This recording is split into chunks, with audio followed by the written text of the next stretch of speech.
Much. Well, on this last day of February, we close out American Heart Month. But as the weather warms up and outdoors activities and exercise increases, brushing up on your skills like hands-on CPR remains pretty important. Absolutely. The American Heart Association is on a mission to ensure at least one person in every household is proficient in hands-only CPR. From the Indiana chapter of AHA is our guest, Tim Arms. Welcome. Thanks for being here. We appreciate it. The man with the plan. Yeah. We're so excited to have you. So you're actually going to be able to, provide our viewers with a live demonstration of the simple life-saving skill. But first, let's go ahead and talk about the threat of heart disease today because it's rampant. It is. It's still heart disease, still the leading cause of death in the United States, even despite all the gains we've made. So it's important to take care of your health. Be active, eat well. Those are some of the key things people can do to help their hearts. It can also be difficult, though, Tim, because it can be silent sometimes. You maybe don't know, and that's why those checkups are so important. That's why those checkups are so important. High blood pressure, for example, is really a leading risk factor for heart disease, and it is known as the silent killer because for high blood pressure, there's no signs or symptoms. You just have to get checked out to know you have it. I always tell people that if you're musically inclined, you're probably very good at CPR because CPR is about feeling empowered to be the beat, as you would say. That's right. How important is it for an immediate bystander to be able to jump in, do some CPR? Well, the chance of survival if somebody's heart stops drops about 10% every minute. So that's why it's so critical to start CPR right away.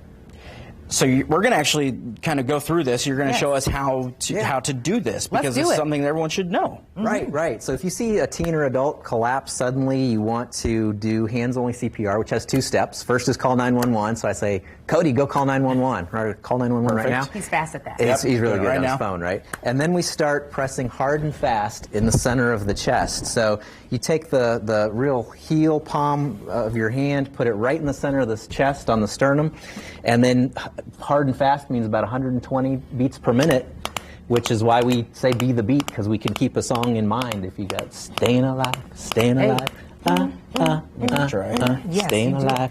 So yeah.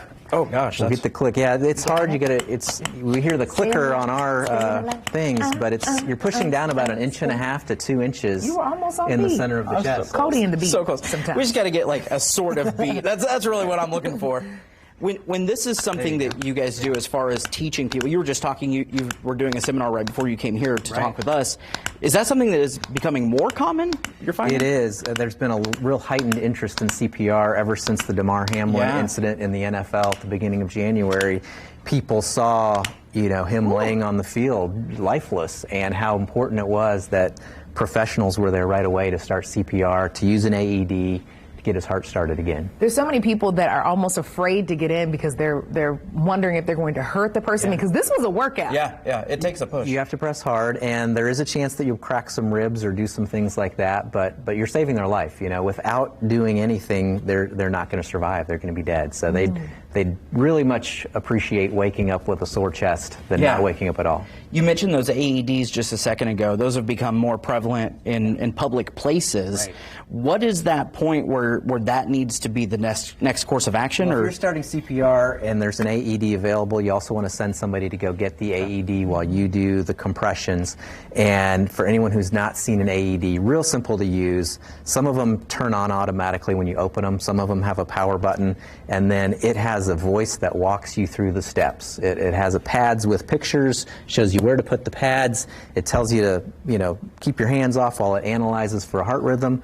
It will only shock if the person needs a shock, so you can't hurt a person. You can't, I shouldn't have shocked them. It won't let you do that. It'll only shock if they need a shock. And can you show us, since we have it here, can you show us typically where we would try to put an AED? You kind of make a diagonal line through the heart, so you put one on the kind of below the left chest area, and one above the right chest area makes an electrical current through the heart. And but again, the pads that come with the AED, they have pictures exactly where to put them. So we shouldn't be scared. No, don't be scared. Really easy to use. If there are organizations or businesses that are interested in learning more about this and being a part of this, what's the best way to do that as far as getting training? Yeah, so anybody out there who wants to really watch a video on hands-only CPR, heart.org/hands-only-CPR. And if you want to contact us locally, heart.org/Indianapolis has our contact information. We love it. Thank you for everything that you do, because you guys are saving lives all the time. And hey, you could be a lifesaver too. That's right. Make sure that you check out all of this, and we'll have more on allindiana.tv. Thank you so much again. Thank you, Tim. Appreciate it as always. Staying alive. Staying alive. That's right. I got it. I think I can do it this time.